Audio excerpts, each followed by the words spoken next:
Okay, here we go. Alright, what's going on, people? Welcome to another edition of Gen Sports Corner, back at you for Saturday. The weekend is here, June 15th, 2024. A lot to talk about, but I'm going to make it brief.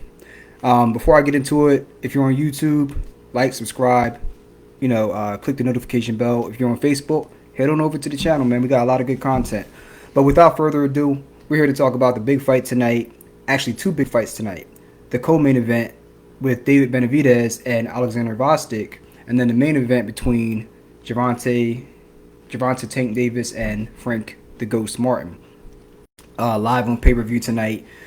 Look, I see this fight being pretty much straightforward, the same way as I saw the Usyk and Fury fight that just happened. And if you didn't see my prediction video, go ahead and watch it and see how I broke that down. I said it was going to be pretty straightforward. You don't have to make too much out of this. I thought Usyk would win. I thought he was clearly the better fighter. The only reason that the fight was competitive was because Tyson Fury is 6'9" with a large reach, and his physical abilities allowed him to be competitive when, as a boxer, he wasn't able to necessarily compete for all 12 rounds with Alexander Usyk. And I see this fight between frankmartin and Tank Davis going similarly. Before I get to that fight, let me go ahead and talk about David Benavidez and Oleksandr Gvozdyk.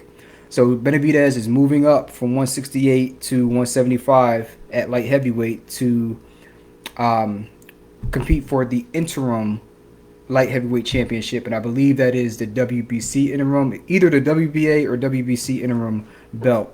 So he's going to be facing Oleksandr Gvozdyk, former title holder at 175. His last significant fight was against Artur Beterbiev, who just injured his knee, and he lost to Beterbiev. He was winning that fight. He was fighting very well. It's just that Beterbiev was able to take the punches and eventually wear him down and stop him. But that's his only loss. He was a phenomenal fighter, and I've been looking at his last couple fights. He took 4 years off after that fight in 2019, and he came back and he fought 3 times last year. He fought in February, then he fought in May, and then I think he fought sometime in fall. And then this is going to be his first big fight. He's getting a chance to regain a belt since he had it 4 years, back in 2019. This is a big moment for him. And I looked at some of the fights he had, and he's just turned 37. He looks really good. And when he came into that weigh-in yesterday, and we're going to get into that, he looked shredded. He looked ripped, man. Benavidez, he's not going to look, as ripped as some of these other guys because that's just not his body type. But trust me, he's always in shape, and moving up to 175 is going to be easier on him because he doesn't have to cut weight to make 168 like he was before. So I think that even though he's not as cut up as Gvozdyk, he's going to be healthier fighting at 175. And he's coming into his prime right now. He's only 27. I believe that he'll win this fight because Gvozdyk, though he looked very good, especially in his last fight where he stopped Bull. I forgot the dude's name. But the guy only had 2 losses. He didn't have many losses. He's a pretty solid fighter, and he caught him with a sneaky check right hand. I don't know if it was a hook or a straight right, and he stopped that dude. So that was very impressive. But the legs, even though they're good, they're not the same as they were 4 years ago. Either that's ring rust and he needs 1 or 2 more fights, or he's starting to decline with age. But I just think that the legs, even though they're really good, they're not good enough to keep him away from Benavidez for 12 rounds. So that's why I'm going to go with David Benavidez in this fight, with the youth and the pressure and the technical prowess, because he's going to be very active too. He's not a pot shot, sit back and take a snapshot type of fighter. No, he presses the action for all 12 rounds, keeps that mental pressure on you, and eventually stops you or knocks you out. Or if you go to decision, he's able to get a good lead on the scorecard once he figures out what you're doing, and he'll win the later rounds. So I think that he'll be able to beat Gvozdyk by I'm gonna say Benavidez by decision. I don't necessarily see a knockout. Could happen, and he always goes for the knockout, but I'm gonna go with Benavidez on this one. Let me know what you guys think about that one. And then with that being said, let's go ahead and get to the main event, which is Tank Davis and Frank Martin.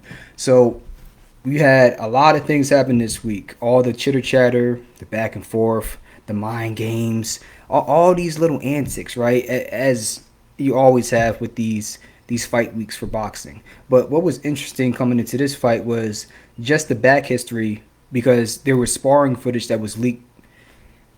I don't know if it was leaked by Mayweather or who it was, but it was sparring footage of Tank Davis and Frank Martin from years back. And the footage that actually I think Tank Davis released it, excuse me.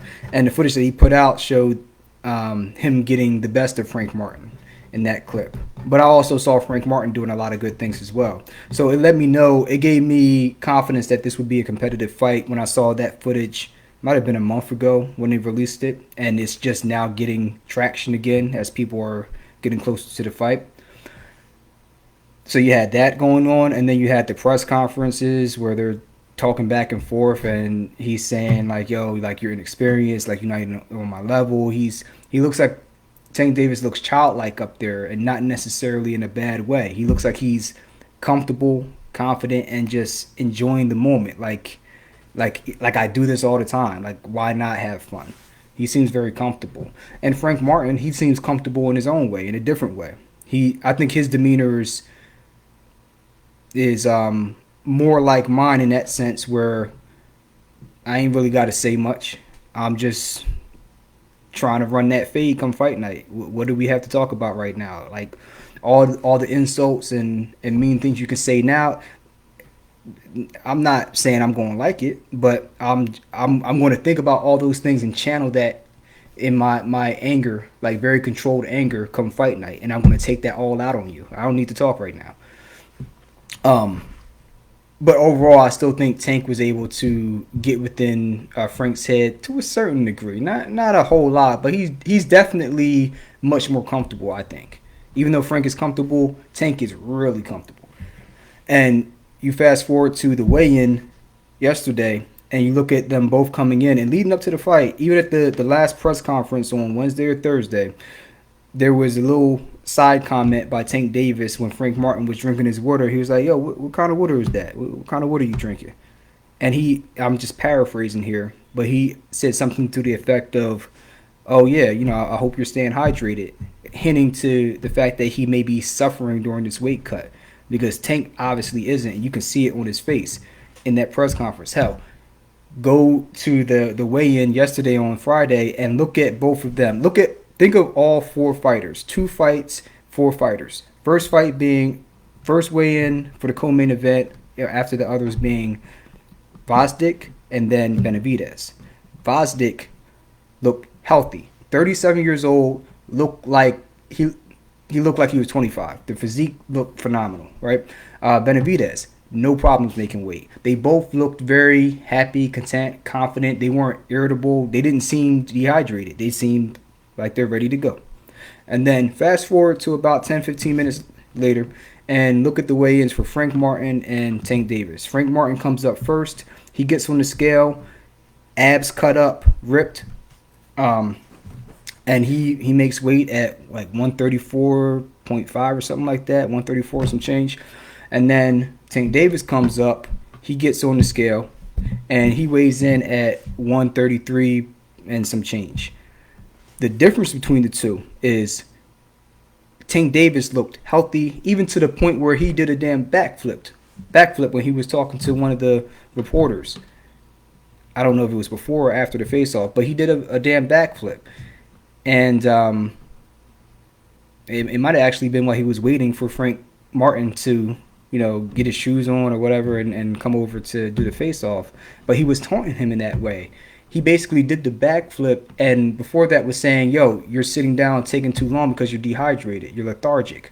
And I agree with him. He was. He wasn't lethargic, so to speak, but his eyes were sunken in. His eyes were popping out because it looked like they were popping out because his eye sockets were sunken in. He was very dehydrated in his face, and he was very irritable. Like, he seemed like, "I'm ready to get to this fight. Let's go." He didn't have the same level of calm cockiness that he had in the build-up to the fight. He just seemed like he went from a calm, cocky killer to an irritable, ornery killer, like somebody that he's ready, but his mindset is he's not as calm in the middle of the storm. Like his emotions are getting the best of him in that moment because he's dehydrated, in my opinion. Versus Tank, he's over here doing backflips like a 5-year-old, and he's having the time of his life. And you look at his face, looks healthy. He don't look pudgy, around the waist like he did years back when he was younger, when he wasn't as disciplined with his weight cuts.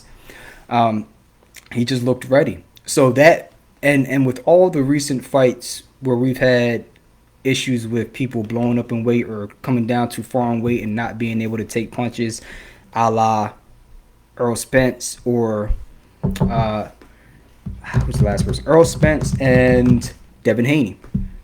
And Ryan Garcia against Tank Davis, right? Ryan Garcia and Devin Haney looking like skeletons almost the day before the fight when they had to weigh in, because they have no business really fighting at that low of a weight class. Same thing with Earl Spence.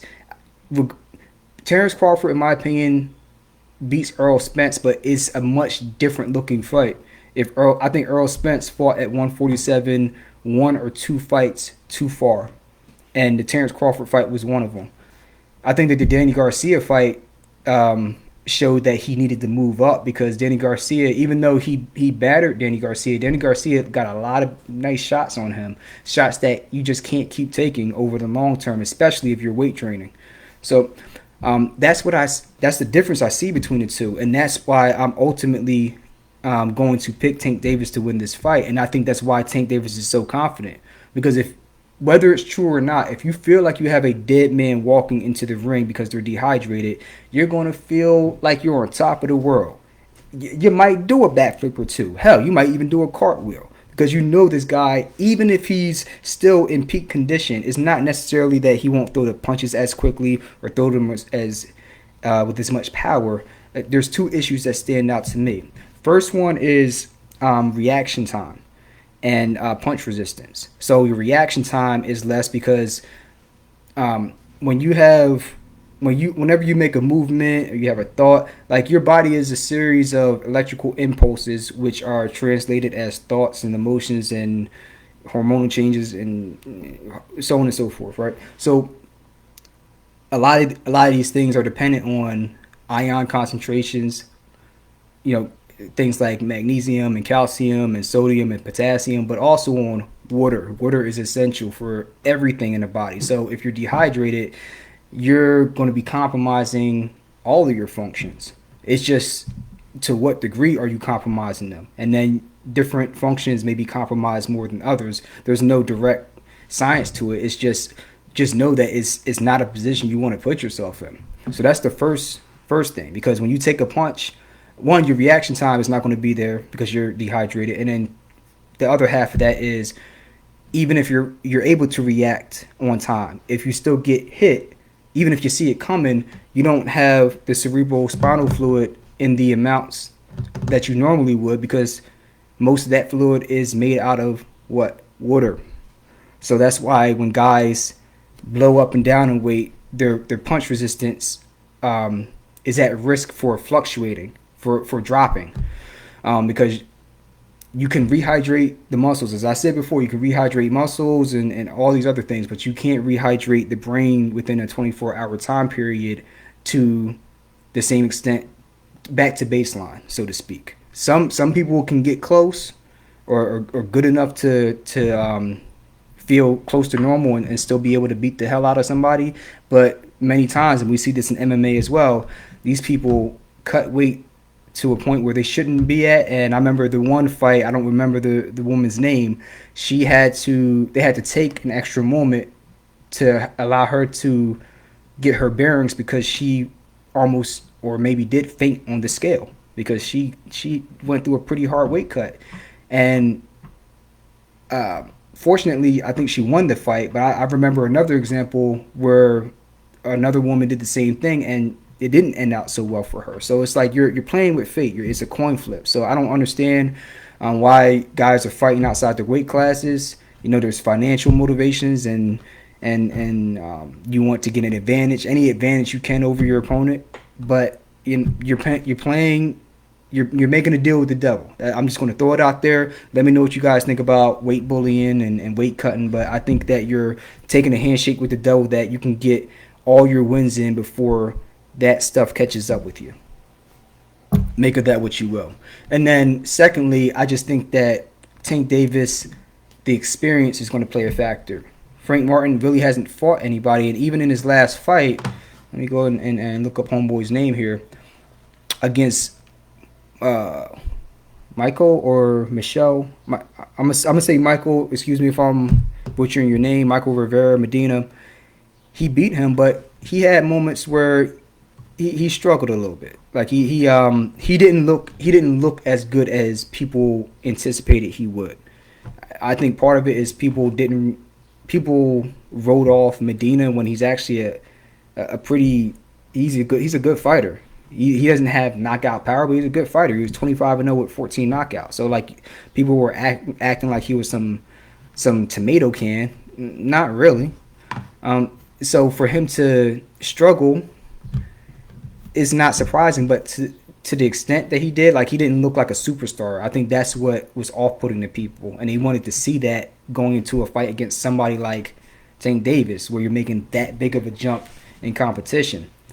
And then, secondly, going back to the experience, he started so late in the game. Frank Martin didn't even start fighting professionally until 2017 or 2018, whereas Tank Davis, at that time, I think he got his first title around that time, or at least he was competing for, or in the running for competing for titles at that time. So he was way more advanced. You're talking about, a dude that Tank started when he was 10 or maybe even younger than that. Maybe even half that age. Maybe even 5, 6, or 7. I don't know. But he was a little dude. If you go back and look at all his fights, he started from an early age. And there's certain things, muscle memory wise, that you just can't get outside of having experience. And as a martial artist, I speak on this a lot because, from my perspective, I'm not the greatest fighter in the world. I'm not the worst fighter in the world. I'd say I'm above average. I'm above average as a fighter. Still learning, still growing, as we all are, as we all should be. But I'm good enough that when I do certain movements or I'm teaching certain techniques, people ask me, "How do you do this?